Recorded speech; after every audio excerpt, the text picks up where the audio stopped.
নমস্কাৰ, মই শ্ৰী দীপক চক্ৰৱৰ্তী, অৰোৰা জয়পাল থান মজলীয়া বিদ্যালয়ৰ সহকাৰী শিক্ষক।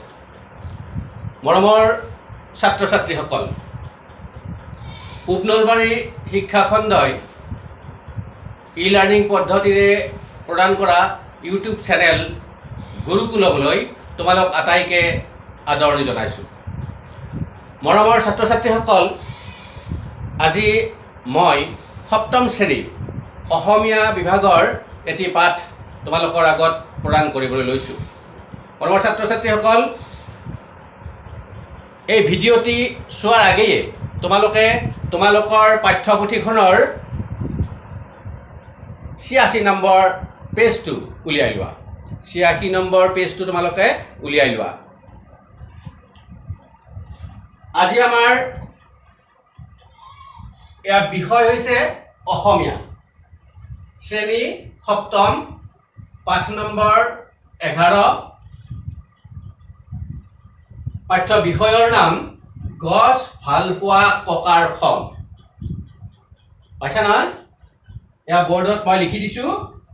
আজিৰ পুথিৰ আমি পঢ়িবলগীয়া বিষয়টো হৈছে গছ ভাল পোৱা ককাৰ খং। মৰমৰ ছাত্ৰ ছাত্ৰীসকল, গছ ভাল পোৱা মানুহবিলাকক অৰ্থাৎ প্ৰকৃতি প্ৰেমীবিলাকৰ কথা তোমালোকে নিশ্চয় শুনিছা। তোমালোকে নিশ্চয় শুনিছা যাদৱ পায়েঙৰ কথা। যাদৱ পায়েঙৰ কথা নিশ্চয় তোমালোকে শুনিছা। যাদৱ পায়েঙক আকৌ আমি কি বুলি জানো? মোলাই পায়েং। যাদৱ পায়েঙক আমি আকৌ মোলাই পায়েং বুলিও জানো। যাদৱ পায়েঙে যোৰহাটৰ ককিলামুখৰ ওচৰৰ ব্ৰহ্মপুত্ৰ নৈৰ বালি চাপৰিত এখন সংৰক্ষিত বনাঞ্চল সৃষ্টি কৰিছিল। এই অৰণ্যখনত অৰ্জুন, এজাৰ, গমাৰি আদি কৰি বিভিন্ন প্ৰজাতিৰ গছ তেওঁ ৰোপণ কৰিছিল। এই যাদৱ পায়েং নামৰ লোকজনে যোৰহাটৰ ককিলামুখৰ ওচৰৰ ব্ৰহ্মপুত্ৰ চাপৰিত এখন বনাঞ্চল সৃষ্টি কৰিছে, য'ত তেখেতে যুগে যুগে বিভিন্ন প্ৰজাতিৰ গছ ৰোপণ কৰি তাক সংৰক্ষণ কৰি আহিছে। ইয়াতেই তেখেতে শিমলু, নাহৰ, চেগুন, বিভিন্ন প্ৰজাতিৰ মুঠৰ ওপৰত তেখেতে বিভিন্ন প্ৰজাতিৰ গছ তাত সংৰক্ষণ কৰিছে। এই অৰণ্যখনত বাঘ, হৰিণা, পহুকে আদি কৰি বিভিন্ন প্ৰজাতিৰ চৰাই তাত বাস কৰিছে। এই যাদৱ পায়েঙক আকৌ কি বুলি জনা যায় জানানে? অৰণ্য মানৱ বুলি জনা যায়। যাদৱ পায়েঙক অৰণ্য মানৱ বুলি জনা যায়। কিয়? তেখেতে প্ৰকৃতিক ভাল পায়, প্ৰকৃতিৰ জীৱ জন্তু, গছ লতা, তৰু তৃণ আদি সৃষ্টি কৰি তেখেতে ভাল পায়, আৰু সেয়েহে তেখেতক অৰণ্য মানৱ বুলিও জনা যায়। এইজন ব্যক্তিয়ে বিভিন্ন সময়ত বিভিন্ন বঁটা লাভ কৰিবলৈ সক্ষম হৈছে। পদ্মশ্ৰী বঁটা লাভ কৰিছে। 2015 চনত তেখেতে পদ্মশ্ৰী বঁটা লাভ কৰিছে। তেনেহ'লে ছাত্ৰ ছাত্ৰীসকল, তোমালোকে বুজি পালা নহয়? ইয়াৰ পিছত আমি আজি পঢ়িবলৈ গৈ আছোঁ। আজি আমাৰ পাঠ্যপুথিৰ বিষয় হৈছে গছ ভাল পোৱা ককাৰ খং। এইটো এটা কবিতা। এই কবিতাটো লিখিছে স্বনামধন্য সাহিত্যিক ডক্টৰ ভৱেন্দ্ৰনাথ শইকীয়াদেৱে। ভৱেন্দ্ৰনাথ শইকীয়াৰ সম্পৰ্কে তোমালোকে জানা নহয় মৰমৰ ছাত্ৰ ছাত্ৰীসকল? ভৱেন্দ্ৰনাথ শইকীয়াৰ আকৌ জন্ম হৈছিল 1932 চনৰ 20 ফেব্ৰুৱাৰী তাৰিখে। ভৱেন্দ্ৰনাথ শইকীয়াৰ জন্ম হৈছিল 1932 চনৰ 20 ফেব্ৰুৱাৰী তাৰিখে নগাঁৱৰ ফৌজদাৰী পট্টিত এইজনা সাহিত্যিক, স্বনামধন্য সাহিত্যিকৰ জন্ম হৈছিল। তেখেতৰ পিতৃৰ নাম আছিল বিদুৰ চন্দ্ৰ শইকীয়া আৰু মাতৃৰ নাম আছিল চম্পাবালা শইকীয়া। ভৱেন্দ্ৰনাথ শইকীয়াৰ পিতৃৰ নাম আছিল বিদুৰ শইকীয়া আৰু মাতৃৰ নাম আছিল চম্পাবালা শইকীয়া। বিদুৰ শইকীয়া অৰ্থাৎ ভৱেন্দ্ৰনাথ শইকীয়াৰ পিতৃ আছিল যোৰহাট মুক্তাব বিদ্যালয়ৰ এজন শিক্ষক। ভৱেন্দ্ৰনাথ শইকীয়াৰ পিতৃ বিদুৰ শইকীয়া যোৰহাট মুক্তাব স্কুলৰ এজন শিক্ষক আছিল। আৰু তাৰ বিপৰীতে ভৱেন্দ্ৰনাথ শইকীয়া এজন বিদগ্ধ পণ্ডিতৰ মাতৃ কিন্তু নিৰক্ষৰা আছিল। চোৱাচোন ছাত্ৰ ছাত্ৰীসকল কিমান ডাঙৰ কথা এগৰাকী নিৰক্ষৰা মাতৃৰ পুত্ৰ ইমান ডাঙৰ পণ্ডিত অসমীয়া সাহিত্যৰ অদ্বিতীয় পণ্ডিত অসমীয়া সাহিত্যৰ অদ্বিতীয় পণ্ডিত যিজন একেবাৰে সঁচা পণ্ডিত যিজনৰ নামৰ আগত সঁচাকে যশস্বী সাহিত্যিক বুলি ঘোষণা কৰিব পাৰি মৰমৰ ছাত্ৰ ছাত্ৰীসকল এইজনা ভৱেন্দ্ৰনাথ শইকীয়াই এইজনা সাহিত্যিকে 1948 চনত তিনিটা বিষয়ত লেটাৰ লৈ মেট্ৰিক পৰীক্ষাত উত্তীৰ্ণ হৈছিল তিনিটা বিষয়ত লেটাৰ মাৰ্ক লৈ তাৰমানে আজি যে আমি কওঁ লেটাৰ পাইছে অমুকে ডিষ্টিংশ্যন পাইছে সেই সময়ত বা কেনেকুৱা আছিল নাজানো কিন্তু তথাপি 80%তকৈ বেছি নম্বৰ পালে তাক লেটাৰ পোৱা বুলি কোৱা হয় তাৰমানে অৰ্থাৎ তিনিটা বিষয়ত 80%তকৈ বেছিকৈ নম্বৰ লাভ কৰি তেখেতে সুখ্যাতিৰে মেট্ৰিক পৰীক্ষাত উত্তীৰ্ণ হৈছিল 1948 চনত আৰু ইয়াৰ পিছতে এইজনা পণ্ডিতে 1950 চনত ইণ্টাৰমিডিয়েট পৰীক্ষাত উত্তীৰ্ণ হৈছিল তাৰ পিছতে তেখেতে পদাৰ্থ বিজ্ঞান বিভাগত বিষয় হিচাপে লৈ 1952 চনত এইগৰাকী সাহিত্যিকে BSc ডিগ্ৰী লাভ কৰিছিল আচলতে তেখেত আছিল বিজ্ঞানৰ ছাত্ৰ ভৱেন্দ্ৰনাথ শইকীয়া আচলতে আছিল বিজ্ঞানৰ ছাত্ৰ কিন্তু বিজ্ঞানৰ ছাত্ৰ হ'লেও তেওঁ অসমীয়া সাহিত্যৰ ইমান দখল আছিল যে তেখেতৰ সাহিত্যৰ কথা কৈ শেষ কৰিব নোৱাৰি 52 চনত তেখেতে পদাৰ্থ বিজ্ঞান বিভাগত BSc ডিগ্ৰী লাভ কৰিছিল আৰু 1956 চনত লণ্ডন বিশ্ববিদ্যালয়ৰ পৰা PhD ডিগ্ৰীও লাভ কৰিছিল 1956 চনত তেখেতে লণ্ডন বিশ্ববিদ্যালয়ৰ পৰা PhD ডিগ্ৰীও লাভ কৰিছিল এইগৰাকী সাহিত্যিকে বিজ্ঞানৰ ছাত্ৰ হৈও সাহিত্যৰ ক্ষেত্ৰত তেখেতৰ দখলৰ কথা কৈ শেষ কৰিব নোৱাৰি বিভিন্ন চুটি গল্প তেখেতে লিখিছিল তাৰ ভিতৰত আছিল সেন্দুৰ গহ্বৰ এন্দুৰ আদি সেন্দুৰ গহ্বৰ আৰু এন্দুৰ মৰমৰ ছাত্ৰ ছাত্ৰীসকল তোমালোকে সুবিধা পালে কেতিয়াবা এইগৰাকী ব্যক্তিৰ চুটি গল্প পঢ়িবাচোন এন্দুৰ গল্প এবাৰ পঢ়ি চাবাচোন তোমালোকে বৰ ৰসাল বৰ অৰ্থপূৰ্ণ তাৰোপৰি তেখেতে আমাৰ ছাত্ৰ ছাত্ৰীসকলৰ লৈ ভালেমান শিশু উপন্যাস ৰচনা কৰিছে তাৰ ভিতৰত আছিল মৰমৰ দেউতা তেখেতৰ এখন ভাল উপন্যাস শান্ত হৃষ্ট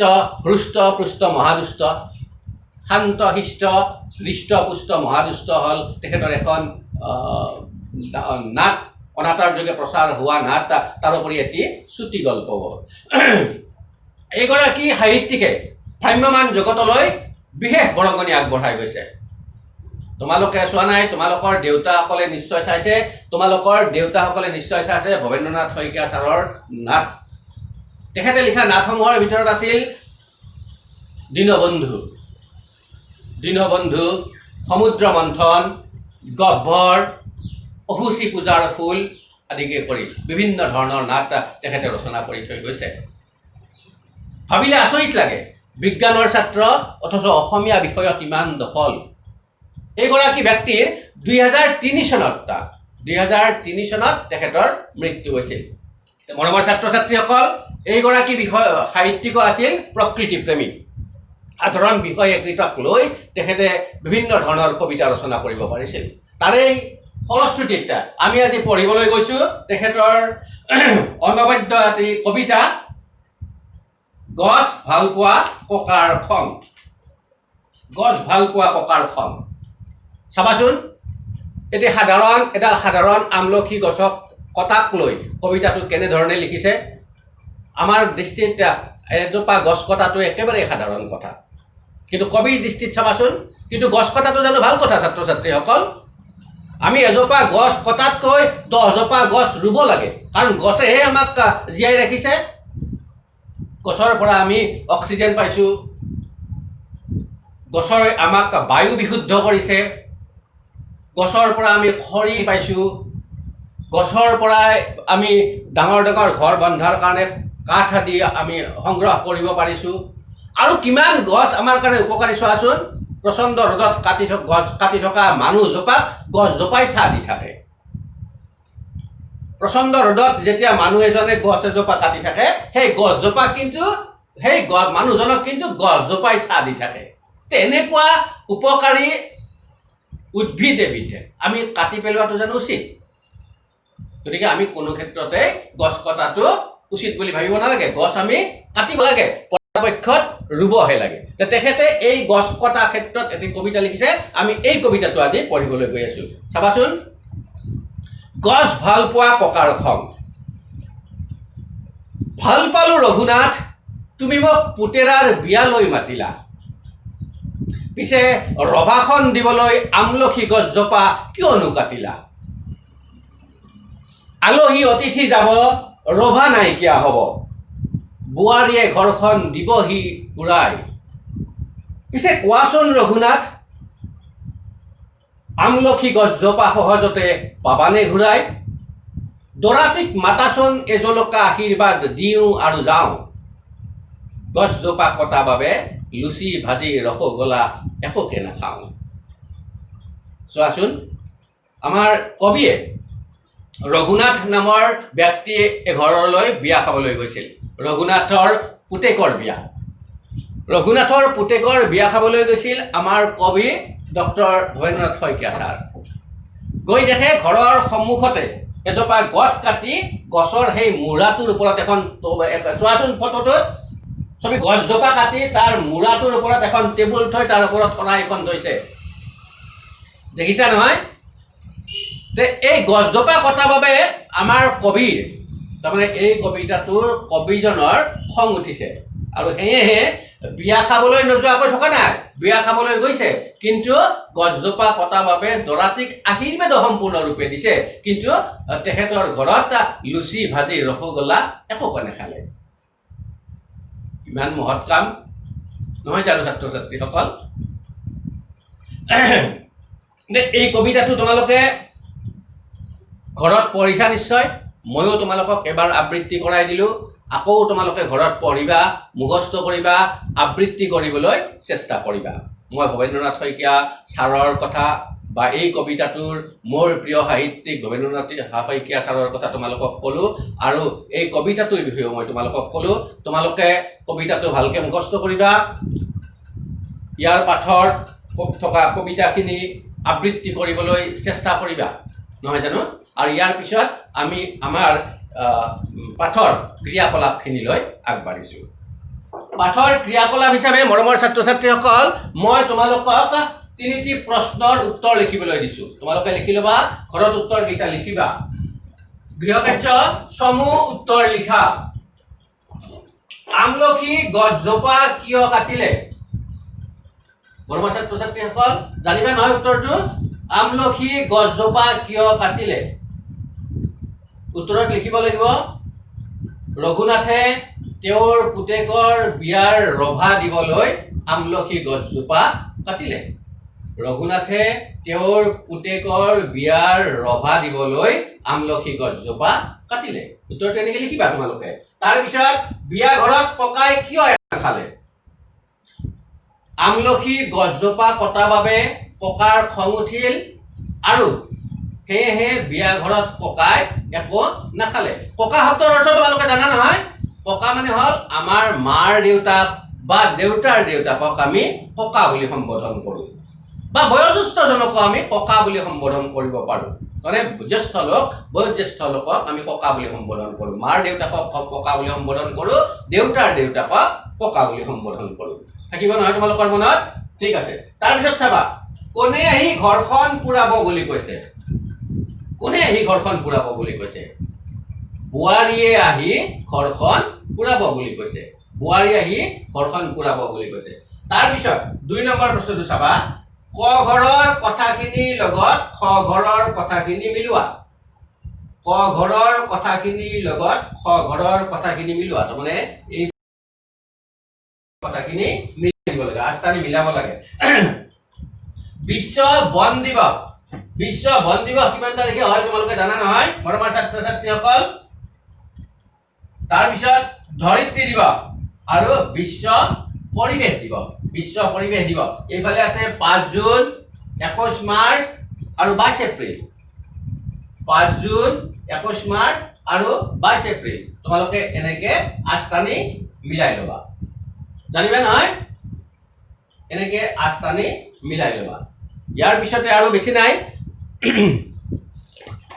আমি বাক্য ৰচনা আছে 7 নম্বৰ ক্ৰিয়াকলাপ বাক্য ৰচনা। বাক্যৰ অৰ্থকেইটা মই তোমালোকক কৈ দিছোঁ, তোমালোকে উত্তৰকেইটা লিখি ল'বা। প্ৰথমতে চোৱা, এ জলকা মানে হ'ল এক আজলি। এই যে আমি আজলি ভৰাই আনো, এক আজলি। এ জলকা মানে এক আজলি। ককাই ল'ৰাজনক এজলকা আশীৰ্বাদ দিব বিচাৰিছিল। এনেকে লিখি ল'বা বাক্য ৰচনাটো। ককায়ে ল'ৰাজনক এজলকা আশীৰ্বাদ দিব বিচাৰিছিল, এনেকে লিখি ল'বা। তাৰপিছত আলহী অতিথি মানে নকৈ অহা কুটুম্ব লোক, আত্মীয় কুটুম। আলহী অতিথি, আত্মীয় কুটুম, আলহী অতিথি। মানুহ ঘৰৰ প্ৰায়ে আলহী অতিথি আহিয়েই থাকে, বা আমাৰ ঘৰলৈ প্ৰায়ে আলহী অতিথি আহিয়ে থাকে। আমাৰ ঘৰলৈ প্ৰায়েই আলহী অতিথি আহি থাকে। তাৰপিছত আশীৰ্বাদ। মাক দেউতাকে সদায় ল'ৰা ছোৱালীক আশীৰ্বাদ দিয়ে। আশীৰ্বাদ মংগল কামনা কৰি দিয়া বাক্য। মাক দেউতাকে ল'ৰা ছোৱালীক সদায় আশীৰ্বাদ দিয়ে সহজতে মানে কষ্ট নকৰাকৈ, সহজতে পালে কোনেও কষ্ট কৰিব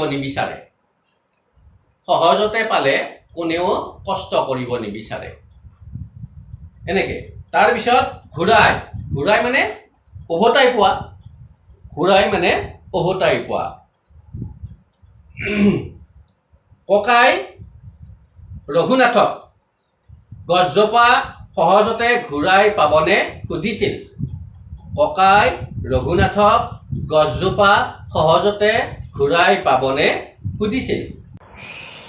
তাৰপিছত ৰভা শব্দৰ অৰ্থ হ'ল কোনো অনুষ্ঠানৰ বাবে অস্থায়ীকৈ নিৰ্মাণ কৰা চালি, বা কোনো অনুষ্ঠান বা বিবাহ সবাহৰ বাবে ডাঙৰকৈ দিয়া চালি। এইখিনি ৰভাটো। আমি তাৰ ৰভাটোৰ বাক্য ৰচনাটো লিখিবলৈ হ'লে কেনেকৈ লিখিম? বিয়া পতা বাবে ৰঘুনাথৰ ঘৰত আমলখি গছজোপা কাটি ৰভা দিছিল। হ'ব, মই বাক্যকেইটাৰ অৰ্থকেইটা কোৱাৰ লগতে বাক্যখিনিও মই তোমালোকক কৈ দিছোঁ। তোমালোকে লিখিবলৈ চেষ্টা কৰিবা, লিখিবলৈ যত্ন কৰিবা। ঠিক আছে? তেনেহ'লে পাঠ আজিলৈ আমি ইমানতে সামৰিছোঁ। ধন্যবাদ।